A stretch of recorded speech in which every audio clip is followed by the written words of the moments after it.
Primo esodo d'agosto da bollino nero, quello di questo weekend. Anche in Veneto e Friuli Venezia Giulia code e rallentamenti, ma al momento non si segnalano particolari criticità.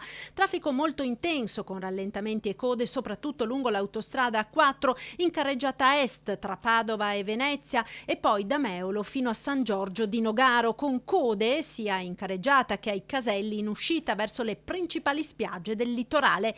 In tarda mattinata al casello di Trieste Lisert si registrano code in uscita di circa 2 chilometri, code in ingresso anche dall'Austria alla barriera di Ugovizza.